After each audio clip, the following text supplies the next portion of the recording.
to all the seekers of truth.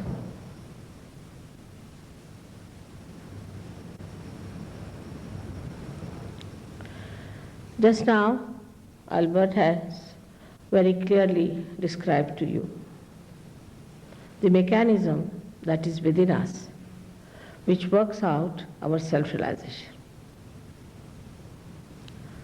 There is a mechanism, no doubt. When we are in this room, we see so many lights, and there is a mechanism behind this. But what we do is to just switch on, and the lights are there. So the whole mechanism is already built within us through our evolutionary process. Now we have reached at a point when we have to achieve the result of the evolutionary process. In the West, people had the quest to find out outside this body. I would say that they tried to find out the knowledge about the tree of life. But when the life is found out from outside, you can go up to a point. And the tree can also grow up to a point. You have to go to your roots. This is the knowledge of our roots. Now, to say that it comes from India or it comes from a particular region is not true. India being an ancient country, of course, they have been able to go deep into it. But even in the Bible, you get sentences like, I will appear before you like tongues of flames. And these sentences really looks like tongues of flames. Then in the Quran also, it is there called as Asas, the Kundalini. It describes that you have to be connected with God. Otherwise, whatever you do in the name of God, you will become cruel and you will be disintegrated. It's clearly said. Same thing in any religion that you read, that you have to have your self-realization. Every religion has talked of the spirit. Every religion has said that you must find out your spirit. Now, when we are ignorant about the spirit, and there are so many people in the market, which I say as a guru shopping going on, people don't know what to expect and what to find. What is self, what is spirit, and why should we get it? As I said, it is the epitome of our evolution. That you have to become the spirit, and that is the truth, that you are the spirit. If you are the spirit, then you have to achieve that state. By this way or that way, that is your birthright, is born with you. That's why we call it Sahaja Yoga. Sahaja means Saha is with, Ja is born with you. That is the yoga, the union with the divine. The divine is the all-pervading power of God's love, which is the subtle of subtler, all-pervading. It exists in everything, and you have to feel it. That's what we call as the cool breeze of the Holy Ghost. Cool breeze of the Holy Ghost. In the Bible, there's no description of Holy Ghost. This Kundalini is the reflection of that Holy Ghost. Holy Ghost is the desire of God. That's the power of God reflected within us as Holy Ghost, as Kundalini, in 3.5 coils, is our pure desire. All other desires that we have are impure. Because we have been desiring for this and that, economic laws are such that in general wants are not satiable. Why? Because those wants are not pure.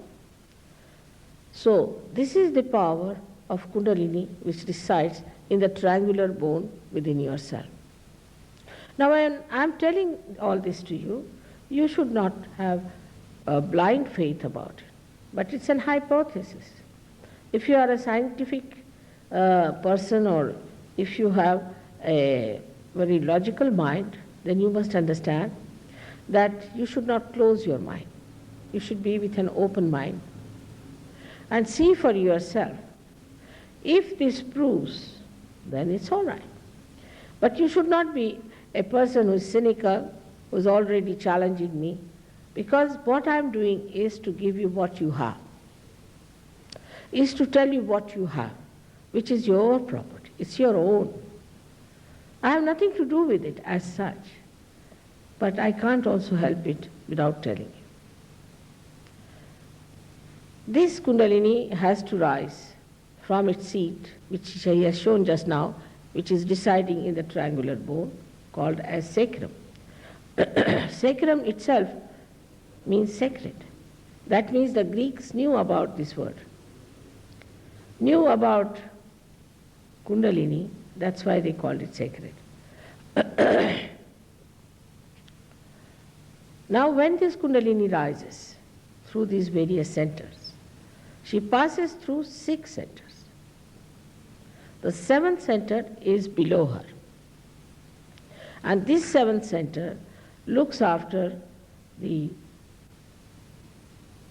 glory or the chastity, or we can say it protects the mother Kundalini within us. Now the first center is the most important center. And the first center is the center of our innocence. When we try to play with our innocence, this center gets spoiled, which has to protect the Kundalini. And when this center is spoiled, we can get into lots of problems. Nowadays, you can hear a big cry about this killer's disease, AIDS. We have to fight it. It's a wrong thing that we have done. One thing we must accept. And then we have to fight it. It's not difficult to fight this disease if you accept that you have lost your innocence. The trouble is, when people started getting the knowledge of the tree, they really went amok. They didn't know what to do with themselves. Now they're finished with this, they're finished with that, so now eat your nose or eat your eyes or eat your teeth, something like that. A maddening wave rushed into people, and they didn't know what to do with themselves, so they started practicing also sex. I would also blame Freud for that. In India, Freud won't be accepted at all. It's nonsense.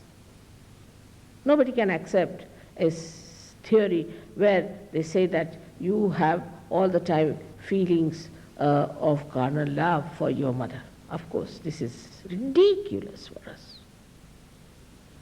But anything new has to be accepted. That's the modern idea. Anything new that comes to you, we must accept. Anything new may not be all right. The other day we were having a banquet, and I had a neighbor who was ambassador from Mexico. And he told me that, I know you don't like Freud and you like Jung, but Jung talked of the same old thing. I said, same old thing, but something new above it. Evolution takes place in that manner, that first you have the tree, and then you have the branches, then you have the leaves, and then you have the flowers, and then the flowers have the fruits. But if somebody just takes out a flower from somewhere and gives you, then you know that it's plastic. It must have some basis. It must have some tradition. It must be in our ancient books.